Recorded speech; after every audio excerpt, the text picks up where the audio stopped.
Rich Rugby.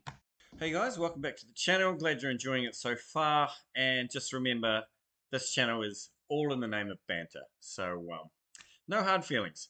And thank you to my new subscribers, Mlava Media, Teletrack Tubby, Saj Kershid, and of course, Tredegar, son of Bob, son of Hubert. So, cheer. Um, so I want to talk about the road to the finals and how each team, New Zealand and South Africa, got to the finals, who they encountered and who they had to get past. So let's start with New Zealand. New Zealand started the very first match of the Rugby World Cup against their old nemesis France. France taking that one, New Zealand taking the loss, and then basically going as underdog status from thenceforth. New Zealand's next game was against Namibia, which they won easily, and then after that they had a, a, an expected challenge against Italy.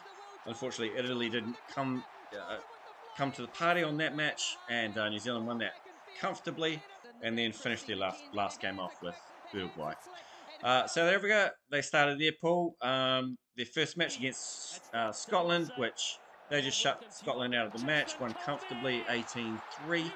Their second game against Romania, who were a little bit of the kicking boys on that pool. And then their big one against Ireland, and Ireland grafted out that win. South Africa unlucky to lose that one. And then obviously the fourth match they had, South Africa against Tonga. South Africa passing Tonga no problem. So that set up quarterfinals. South Africa against France and New Zealand against Ireland. So the four top teams in the world.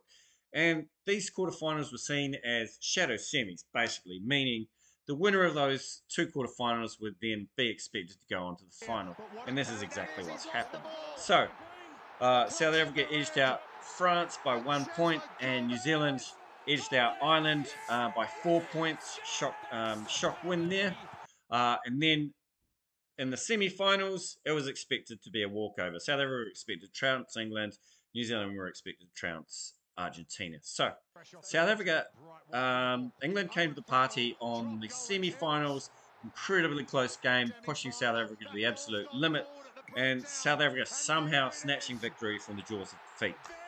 New Zealand, on the other hand, having their semi-final first, relatively easy game for them, I think, once they had gotten on top of Argentina.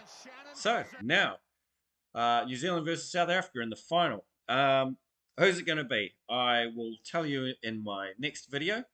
But I want to just first say who had the harder road to the finals. Now, New Zealand first game up against France, difficult, but they played three relatively easy teams after that. No disrespect to Italy there.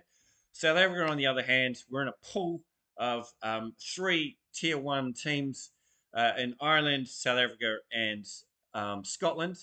And they also had the uncomfortable situation of having to wait for the result of the Ireland versus Scotland match to find out if they'd actually gone and gotten through the pool. So both having incredibly hard quarterfinals, both South Africa and New Zealand not being the favourites in those quarterfinals.